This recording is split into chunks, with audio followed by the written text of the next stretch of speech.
I'm Hubert Centers. Welcome to Absolute Wealth's weekly edition of Centers Strategies. Let's take a look at this week's strategy.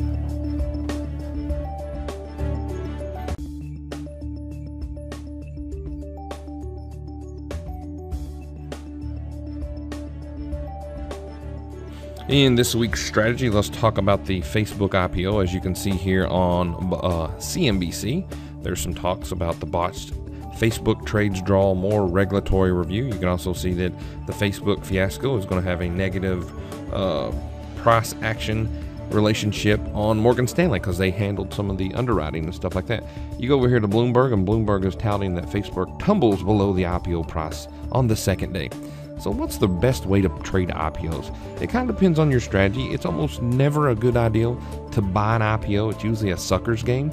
Unless you were just issued the stock, you're better off just waiting for a 50% discount. So let me show you that strategy. All right, so what we've got here is we've got a daily chart of Facebook, and as you can see on the IPO, it did not fare very well today, and that's one of the reasons you want to stay away from the first day of an initial public offering, just because it's usually a sucker's game, and the retail investors don't usually get treated too well on IPOs.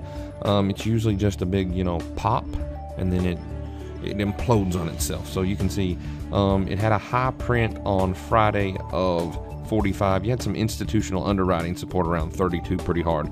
Today it gapped down and had a low of $33. So what we're going to do is we're going to take a look at some past IPOs. We're going to showcase Groupon. We're going to look at Groupon, and what we're going to do is we're just going to look how it acted when it did its IPO. So you can see that it had a high print of, let me make sure that I'm doing this correctly because I can't see the stuff right. There we go. Now I've got it zoomed in properly. So on anytime you've got an IPO, what you do is you first bracket the trade. The low of the initial public offering. I just messed up my tool one more time. Now that shouldn't be a problem. Let's see if I can actually work this thing. One thing you can do is you can bracket the low of the IPO and the high of the IPO. If it goes below the low, you want to be on the short side. If it goes above the high, you want to be on the long side. So in this case scenario, you can see that Groupon had a high around $30, and I'm just rounding them as I'm just looking over here to the right of the chart. And you can see that it sold off to about $15. So that's a 50% sale that you could pick up Groupon and play this bounce. Okay, now you can see that it's not just Groupon. You can also do it with stocks like LinkedIn, which was another recent IPO.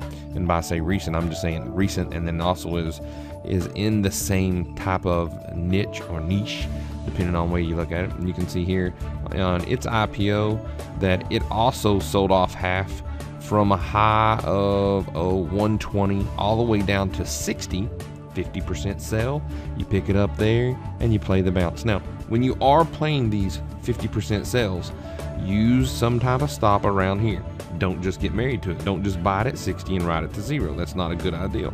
All right, so don't ride it to zero. Use at least a decent stop loss. It doesn't have to be super tight, but I don't want you to ride it to zero. Same thing with all of them. Make sure you use some kind of stop, and you're looking to play the bounce on the way back up. Now, last but not least, let's take a look at Pandora, because it's another internet stock. It's got a little social media tied into it because of the music component. And you can see had a high of 26 and sold all the way off to where? Around $10. So better than a 50% discount on that one.